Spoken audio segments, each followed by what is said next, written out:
Salut tout le monde et bienvenue dans cette nouvelle vidéo Lego Brick Actu hashtag 233, les vidéos dans lesquelles on découvre l'actualité chaude et brûlante de notre brique danoise préférée. Et bien évidemment, je vais commencer en introduction par vous souhaiter une bonne année. Et on va pas se mentir, la priorité, c'est la santé. Les briques danoises, ça vient après, on est d'accord. Au sommaire de cette Brick Actu 233, eh bien on va se focus sur les leaks récents Lego, avec un petit peu le noyau central autour des gammes principales, Lego Star Wars, Harry Potter, du Jurassic Park, du Lego ID, du Lord of the Rings.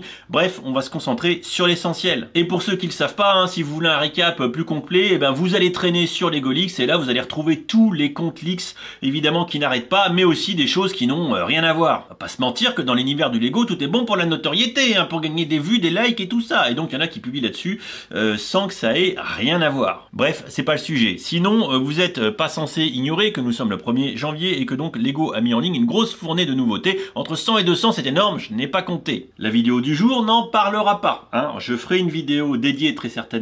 Soit demain, je vais au store à Clermont-Ferrand, je fais l'aller-retour exprès et je vais vous faire la vidéo en filmant les produits. Ils ont logiquement tous les sets en magasin, ce qui serait plus intéressant que de faire une vidéo on internet uniquement. Sinon, je vous ferai une vidéo dédiée à venir. Voilà. Évidemment, vous pouvez toujours me soutenir en passant dans les liens en description pour aller voir sur le shop et éventuellement craquer, même si je vous recommande quand même d'économiser vos deniers. On est le 1er janvier, calmez-vous. Bref, je vous fais pas mariner dans les briques plus longtemps. On va aller voir un petit peu ce qui se passe du côté des leaks et vous allez voir, il y a vraiment du lourd. On y va. Wow, mais quel programme cette Brick Actu! Alors si t'aimes, t'oublies pas de laisser un pouce en l'air et surtout, tu t'abonnes à la chaîne et que t'actives les notifications. Et on commence par une rumeur qui traîne depuis un moment. On est sur le Insta de Falcon Brick Studio, un leaker évidemment habitué, avec du coup la tour Lord of the Rings Barad-dûr, la maison de Sauron 10-333. Ça sortirait au mois de juin, 459 $. Alors est-ce que nous on va se payer un 500 €? Tout est possible. Quasiment 5500 pièces, donc ça va être assez énorme. Alors pour rappel, quand Lego produisait un des sets dans la gamme Lego Seigneur des Anneaux, et bien en 2013 on avait eu la tour d'Orthanc, la tour de Saruman si je dis pas de bêtises, et qui était vendue à l'époque, alors attends, le prix à l'époque il était où le prix à l'époque 200 balles, 200 balles, et on avait à l'époque dedans en termes d'inventaire, combien il y avait de pièces? 2359, donc on était largement plus petit. Vous voyez ce que ça donne. On devrait en toute rigueur avoir quelque chose de deux fois plus balèze au minimum, donc ça devrait être massif. Voilà, donc là tous les fans Lord of the Rings doivent être aux anges. On pensait, moi le premier, que Rivendell serait un one-shot l'année dernière. Il faut croire que non. Peut-être qu'on va se mettre sur un petit rythme d'une grosse boîte par an. Ça veut pas dire le renouveau d'une gamme Lego Lord of the Rings avec beaucoup de produits, mais peut-être que Lego va nous distiller de la brique de Sauron un petit peu comme ça, de temps en temps, avec l'année dernière Rivendell, donc du côté plutôt des gentils, et là on passe carrément du côté obscur avec la forteresse du méchant, et du coup, cette tour énorme avec l'œil de Sauron. Et oui, on change de compte de leaks et on va cette fois-ci chez Star Wars sur le compte de The Brick Reporter, avec des choses dont on est déjà au courant, pour ce qui est au mois de janvier. Évidemment, vous l'avez vu, il y aura du polybag AAT, évidemment ça on l'a vu et c'est cher, avec le Battle Pack Clone Trooper versus les Battle Droids, et surtout le Crimson Firehawk 4+, qui est vendu à un prix indécent. Ça on est au courant.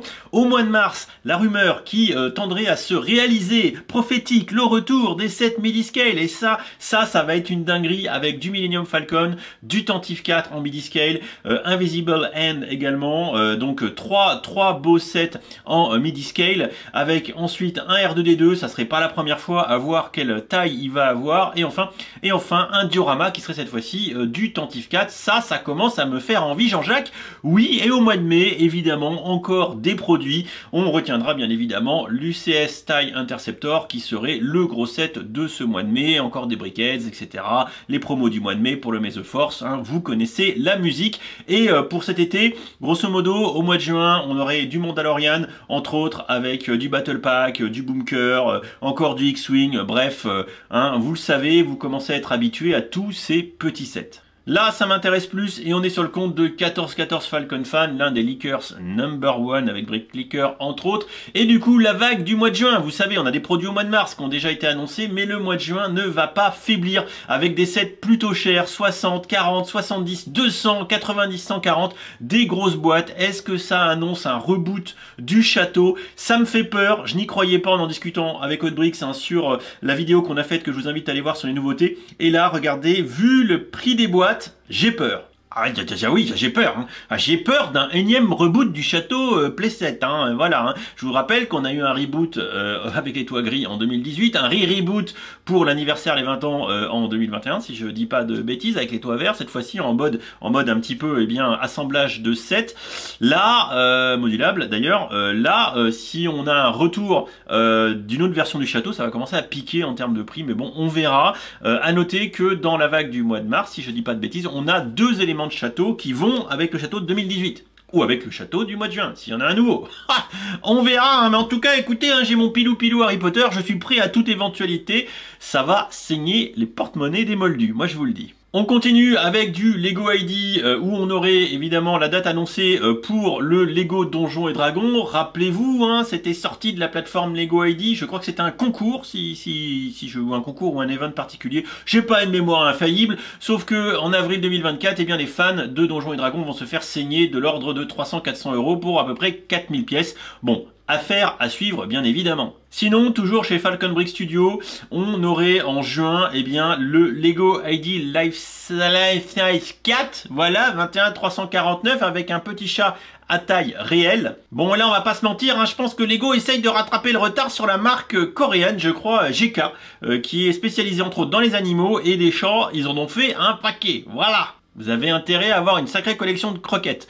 Il était temps que Lego se lance un peu sur ce marché des animaux un petit peu plus grands en Lego. Voilà, à voir ce que ça va donner, mais il est vrai que des briques de construction autres sont déjà largement implantées sur le marché, notamment GK. Voilà, avec un système d'assemblage qui est complètement différent, dont je suis pas fan d'ailleurs. Mais bon, voilà, c'est entre vous et nous. Hein. Entre moi et vous, entre vous et moi, enfin, on s'est compris. On s'est compris. Toujours chez 1414 Falcon Fan, au mois de juin, on aurait 3 boîtes au niveau de Jurassic, de Lego Jurassic, de Jurassic Lego. Ouais, on va y arriver. Avec 3 boîtes, 3 boîtes qui a priori vont pas être données, notamment la boîte à 90 balles avec un peu moins de 600 pièces. Ça devrait piquer un peu. Pareil pour la boîte à 65 avec 420 pièces. On est d'accord. De toute façon, la thématique Jurassic Park, Jurassic World est toujours très chère chez Lego. Ninjago, pour l'été 2024, on aurait encore des boîtes. Ouh là là là là, 250 €. Est-ce qu'on aurait encore une suite de villes ou je sais pas quoi? 250 balles en règle générale, ou alors c'est un Destiny Bounty XXL, je sais pas. Mais bon, là, ça annonce quand même une grosse boîte pour Ninjago pour cet été. Je suis assez curieux de savoir ce que ça va comporter. 3500 pièces, là par contre, on a l'impression que ça risque d'être largement plus rentable. Enfin, chez l'ami Brick Clicker, l'annonce eh bien d'un nouveau set qui va venir un petit peu compléter le reboot, un petit peu le retour en force des sets médiévaux, avec le Medieval Town Square, hein, ça fait un moment que la rumeur tourne. Là, ça serait au mois de mars, donc on devrait avoir les images très rapidement pour 230 balles, voir un petit peu comment ça va compléter ce qu'on a déjà à se mettre sous la main dans le sujet. Bon, je vous avoue que ça me hype pas mal parce que j'aime bien la thématique. Voilà, hein, on va pas aller plus loin, vous avez vu, il y a quand même beaucoup de choses à se mettre sous la dent. Encore une année 2024 qui va partir sur les chapeaux de roue où Lego va nous vider les poches très très fort, hein. Je vous renvoie vers la vidéo qu'on a faite avec William où on parlait un petit peu des nouveautés de ce mois de janvier, et je ferai encore une fois une vidéo dédiée sur le sujet, il n'y a pas de souci. Bref, beaucoup de leaks intéressants, on a un peu plus d'infos sur le Star Wars, ce qui manquait jusqu'à présent. Là on a les idées un petit peu plus claires à quelle sauce on va être mangé, parce que Star Wars reste une gamme phare chez Lego et il était assez improbable d'avoir peu d'infos sur ce qui allait sortir eh bien, dans les mois qui arrivent, hein. Bon, je pense que l'UCS TIE Interceptor, je pense que ça y est, c'est bâché, c'est plié, on est d'accord, ça sera ça au mois de mai, on a plus de surprise. Évidemment, je suis assez hypé du coup par le set Lego Lord of the Ring pour voir un petit peu ce que ça va être, si ça va être massif, si ça va être si ça va faire plus d'1 mètre, et s'il va falloir coller la tour de Sauron. Bah, je dis ça, je dis rien, sait-on jamais. Petit big up, hein. Allez voir pareil la vidéo qui débriefe un peu l'émission catastrophique. C'est découverte. Le top 30, je pense que je vais refaire la vidéo en parodie. Ouais, juste pour le LOL, avec des intervenants qui seront triés sur le volet en briques et qui raconteront que des conneries. Je pense que ça pourrait être drôle, mais on va le faire en mode sérieux. Je vais faire ça, ça m'enjaille plutôt pas mal. Bref, sinon je vais vous sortir assez rapidement 2 vidéos qui seront notamment, je pense, quasiment bouclées, le nouveau setup de l'étage qui sera destiné à des présentations, voilà, et également, et ça c'est encore plus important, et bien la vidéo sur les projets 2024, parce que vous allez voir, il va y avoir beaucoup de changements. Bref, je vous en dis pas plus parce qu'il est déjà 19h23 et ce soir il y a le 3e épisode de Lego Master. Je serai devant ma télé et on se retrouvera, s'il vous plaît, venez, c'est sympa. C'est sympa, c'est toujours sympa. Sur Twitch, on débriefera après l'émission. Il y aura au moins Hotbrix et peut-être quelques ex-candidats sympas de Lego Master. Donc voilà, c'est plutôt chill, c'est plutôt cool. Donc rejoignez-nous sur Twitch ce soir vers 23 h après l'émission. On pourra débriefer. En attendant, n'hésitez pas sur Cedix, eh bien, donner votre avis. Hein, on en parle ensemble. Et puis voilà, allez, je file faire le montage et on se retrouve ce soir en direct pour ceux qui auront le courage, le plaisir, l'honneur, la bienveillance de nous rejoindre sur Twitch. Allez, des bisous, ciao ciao.